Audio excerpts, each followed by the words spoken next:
అందరికీ నమస్తే. ప్రస్తుతం మనతో పాటు ప్రముఖ నిర్మాత, అలాగే సినీ రాజకీయ విశ్లేషకులు తిరుపురనేని చిట్టిబాబు ఉన్నారు. ఆయనతో మాట్లాడదాం. నమస్తే సార్. ఇప్పుడు హైడ్రా గురించి ఎక్కువగా నడుస్తుంది. హైడ్రామా అంటున్నారు తెలంగాణలో. సో, దీని గురించి మీరేమంటారు? ఇప్పుడు హైడ్రా ఐడియా మంచిది, కరెక్టే.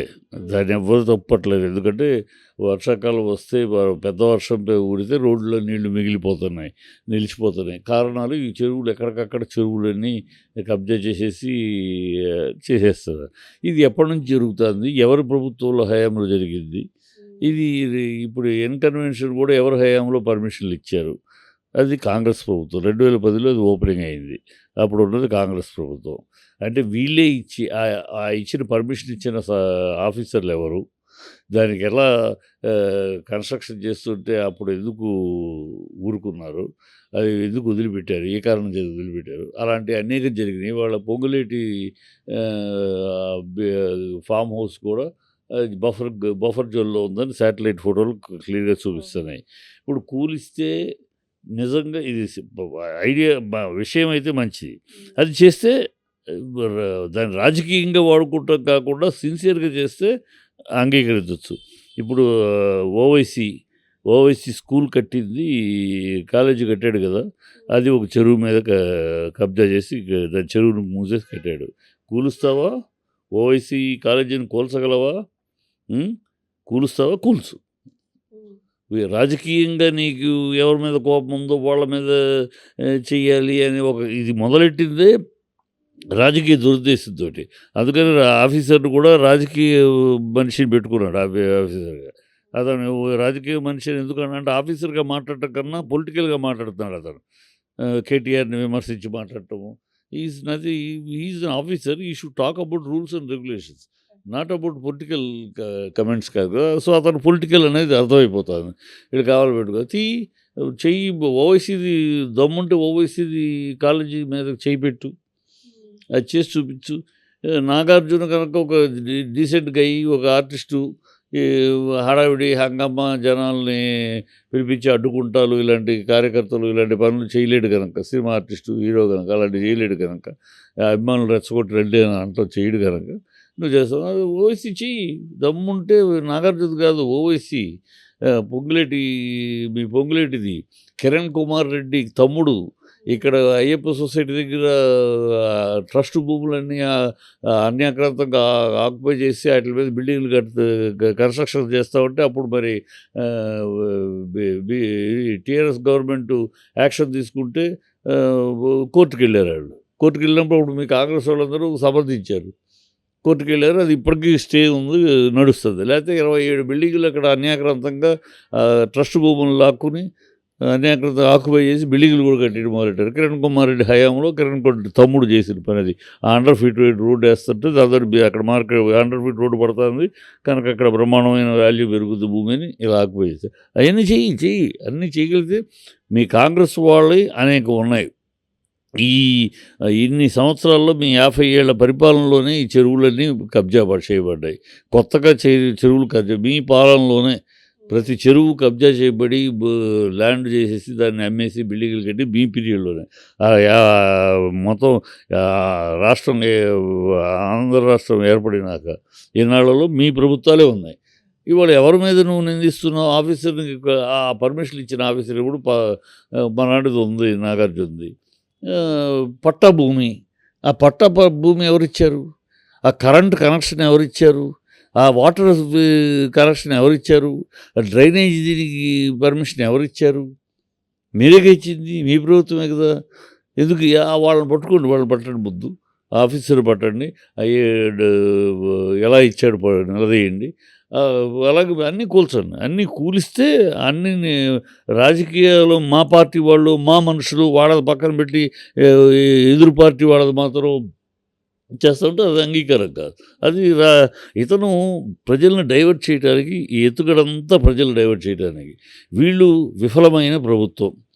నోటి దూల మాటలు, రౌడీ భాషలు మాట్లాడటము, స్కూల్ పిల్లల దగ్గరికి వెళ్ళి ఆ మీటింగ్లో కూడా చెప్పులు తెగేదాకా అనే భాష మాట్లాడటం పిల్లల ముందు, పార్లమెంట్లో ప్యాంట్లు పొదిస్తామా అవి పొదిస్తామని మాట్లాడటాలు, పేగులు తీసి మెడలో వేసుకుంటామంటారు, మాట వెళ్తే తోలనాడి మాట్లాడే అదే ప్రజల్ని పరిపాలన అన్నట్టు మాట్లాడుతున్న ఈ బాపతు మా నోరు తెరిస్తే